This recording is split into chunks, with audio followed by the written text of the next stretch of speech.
Hello everyone and welcome to Simply Made Homestead.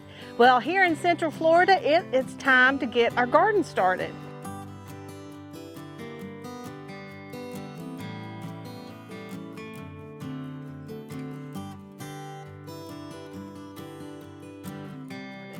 Now, I know that may sound a little weird for any of you that have been following me because I do have some things in the garden.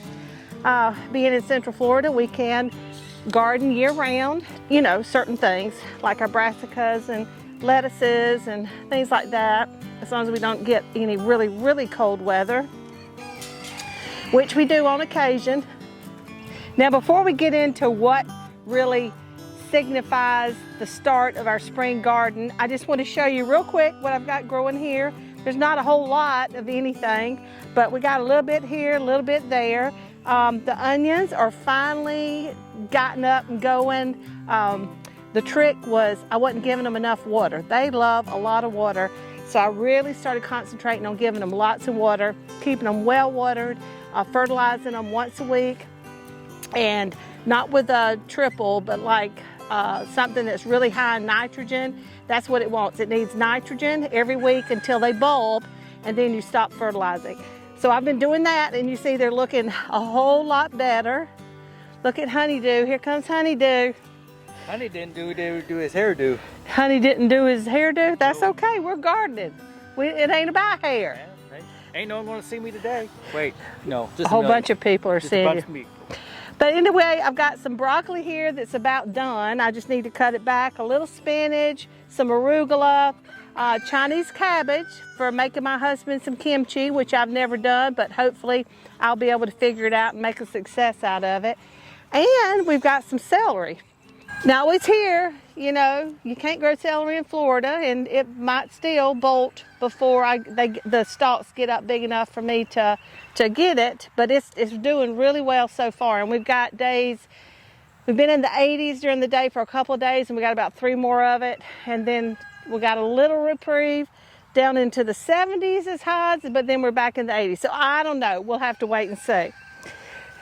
But we do have carrots over there, and then right here are our other batch of carrots. I can't remember the name of the carrots that I planted up front there.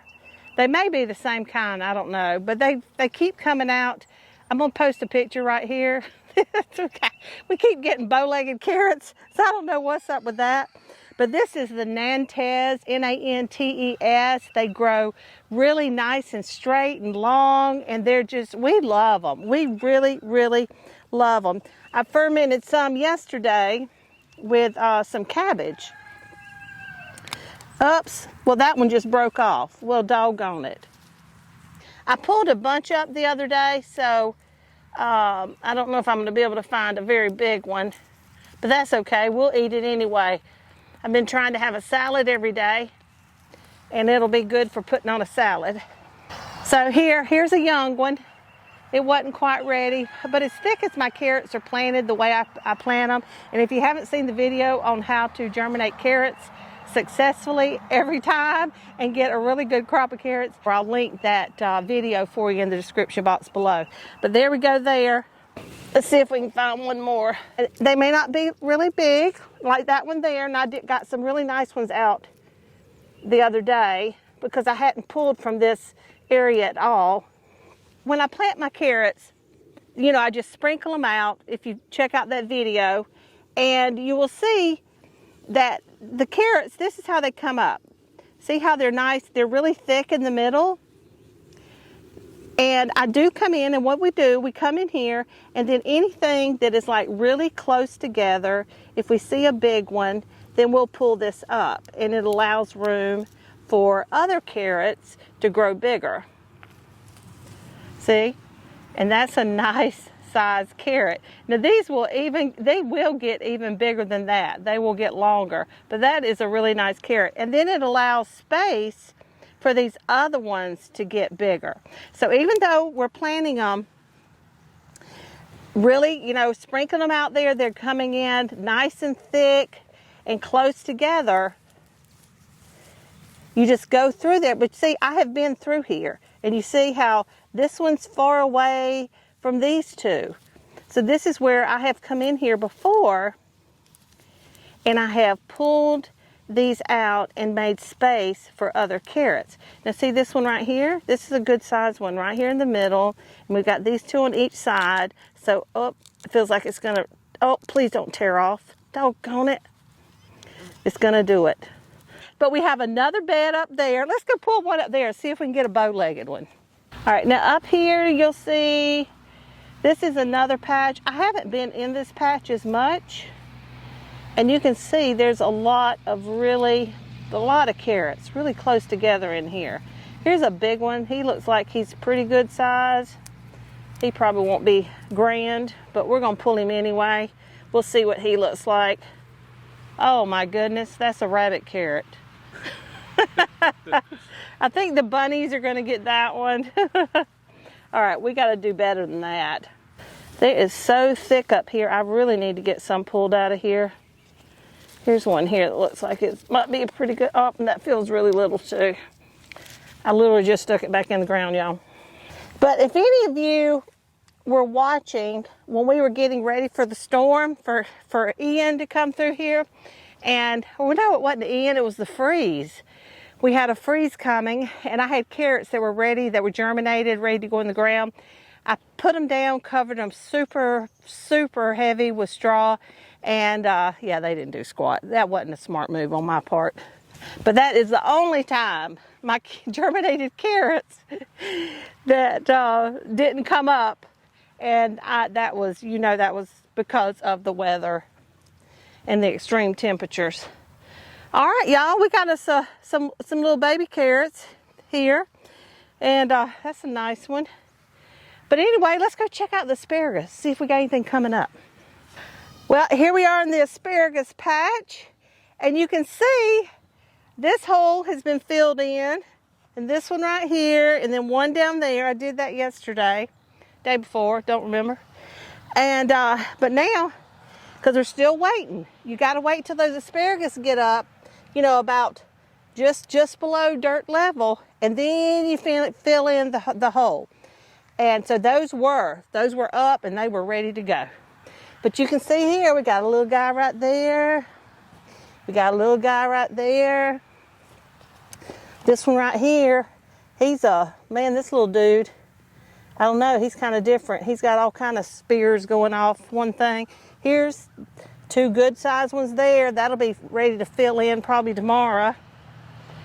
We've got some back there. So, oh, look at that big guy. He's ready to fill in. That one is. So yeah, it is coming along, and there's a little baby in the other hole next to it.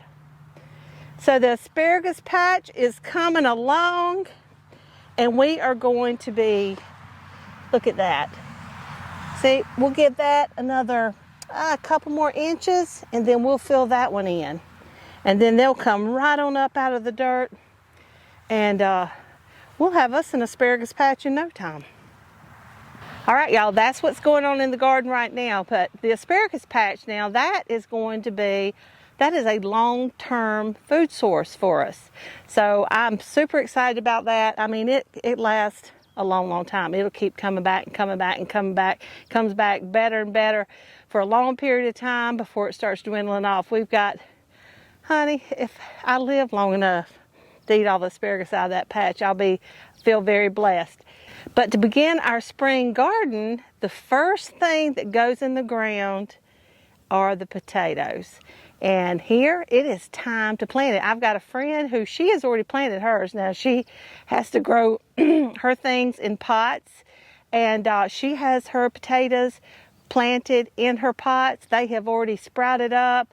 I'll see if I can't find a picture and add it right here. I'm sure she'd love for you to share her joy, because she's very happy about her potatoes, and I don't blame her. I'm super excited about getting ours in the ground too. But first, before you get them in the ground, we have to prep them. Now, some people will plant their potatoes whole. If you plant your potatoes whole, you can do that. You are not going to get as many potatoes as you do if you cut them and into pieces and plant the different pieces. So today, that is what we're going to do, because we want the most bang for our buck. All right, now y'all, Just because we're planting potatoes down here in Central Florida, depending on where you live, it may or may not be time for you to plant your potatoes.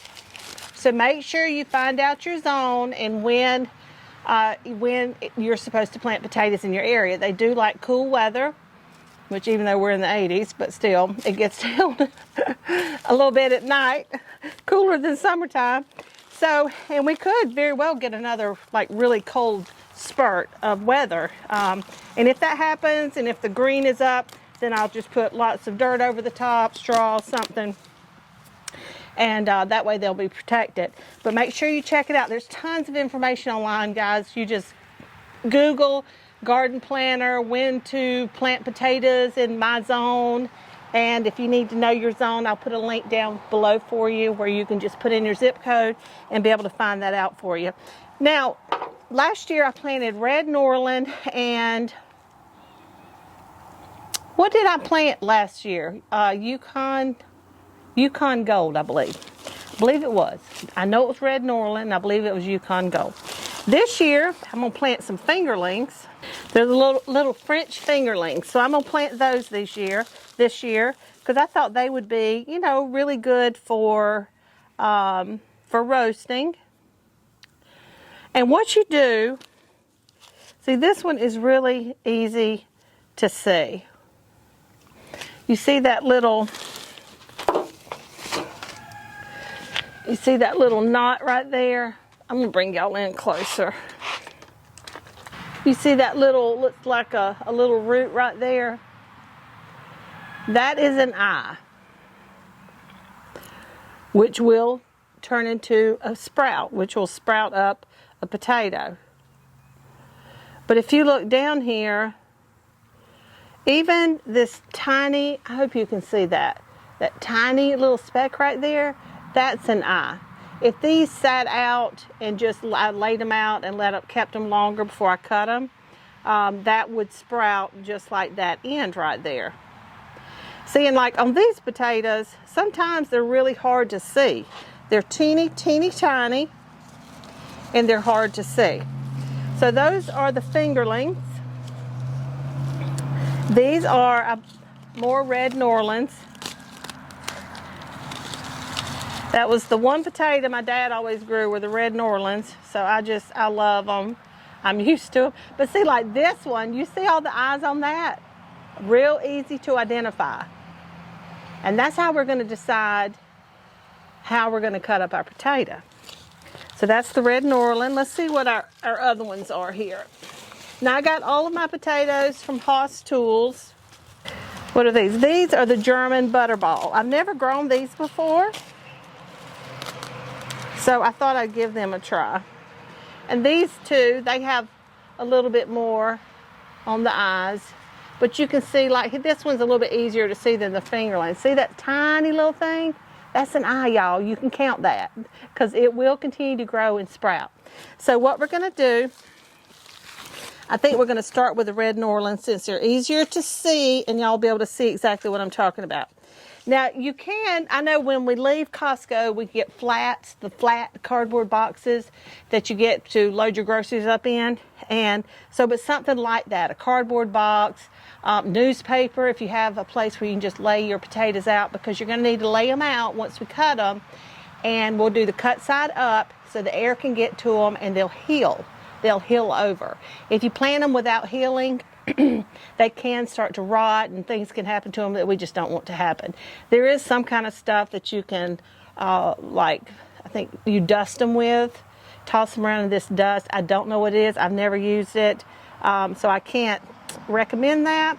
But what we're going to do, we're going to leave 2 to 3 eyes per piece of potato. So, you know, like this one right here, there's 1 right there, and then there's 2, and then over here, there's a bunch of tiny ones. So we're going to leave it just like that. And then we have this pan.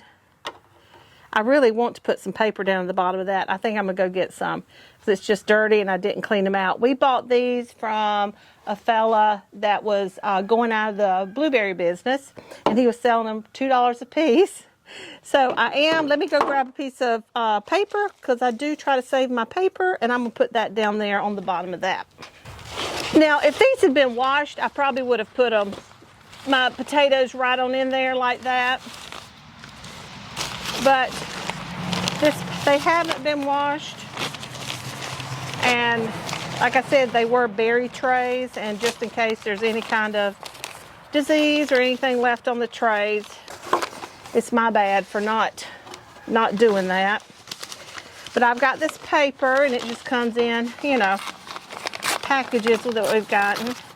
My husband always rolls his eyes out at me when I say, no, don't throw out that paper. Because he's like, oh, more junk for have to keep up with. All right, so I think we're situated now in the arms of these chairs. This rocker is perfect. So I'm going to sit back here, and we're going to cut up some potatoes. So there we go. We've got my 2 slices, and I'm just going to sit them just like that. Cut side up. Now, if I just had a glass of cranberry juice, I'd be all set. Now, look at all the eyes on that one. I got to come up close. Look at all the eyes on that one. How in the world are we going to decide how to cut this thing up? Well, I don't know, but I'm excited to try. This fella, I think we can cut it. I don't really see much going on the bottom. So y'all, you see, it's literally just a judgment call. I'm going to leave that one pretty big. And then I can get 2 out of that one, because there's a lot of eyes going on. Yep, we got about 4 eyes there. And just like that. Now, I'm not going to let them touch, because you want that air circulation to go through there. See, and that's a tiny little potato, y'all. You see how little that is? It's going to grow just fine. It's not the size of the potato, it's the eyes. But I do want all my cut parts to get air. Now, each of these bags are 5 pounds a piece. And that is a lot of potatoes. Sure enough. See, you know, just cut off the top there. We got all the eyes we need right there. So now this is all we're going to do. This is all you have to do to prep your potatoes. You don't wash them. You don't do anything like that. They're fine just like they are. I know why all the eyes got to be at one end and nothing down here. You know? Why is that? We're going to cut that. That's a big fella right there. And then I'm going to cut this one this way. Just like that. See, there is no rhyme or reason. All you're looking for, you want 2 to 3 eyes per cut. So that's what I'm looking for. And if you've got more, that's okay too. All the better. Now, y'all, if you do live in Central Florida or below us a little bit, I don't think I'd worry about trying to order any potatoes. I think I'd just run down to the farm store. I know I saw them at Tractor Supply the other day.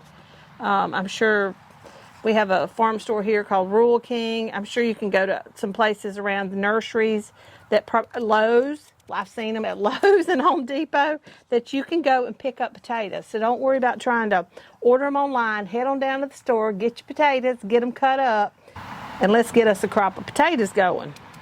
But once you get all your potatoes prepped, then you're just going to sit them in a nice cool space somewhere, and we're going to let them sit. And we're going to let them sit for about 4 days. You'll be able to see it when they're all healed over, because they'll be, they turn kind of dark and they get dry. But you don't want to leave them too long, because they will start molding. We need to get them in the ground. So about 4 days has always worked for me. And then we'll come back and I'll show you how to plant them. And this year I'm going to do something a little bit different. This is my 3rd year planting potatoes here in Central Florida. And the first year I did it on our old property, and the soil had been amended some, and they did pretty good. We did get a little bit of a disease on it, so we didn't get a full crop of our potatoes. I keep trying to say tomatoes. And then this year we planted them straight in our soil, nothing added. They did great. They did really, really good. Now we are adding some compost to our soil this year to kind of amend it and get it going a little bit, give it a little bit of extra something. So we will be doing that. But the actual, the way I planted it before was like right in the ground, one row, you know, like, well, I think we had like 3 or 4 rows, but like a single row. And the first year, and then the second year, I kind of did a double row, and then we just healed them up. We just kept them really well healed. But this year, I am going to do something. We're going to do another experiment, y'all. We're going to do a little experiment and see if this works out well. So don't forget, hit that notification bell, y'all, so you won't miss the video, because it's going to be coming up soon. It'll be back out in a week or less. So don't forget, like, subscribe, and share. If you have any questions, please be sure and leave them in the comment section below. I love to hear from you, and I'll do everything I can to help you out. And let's grow some food. All right, y'all. Take care, and God bless.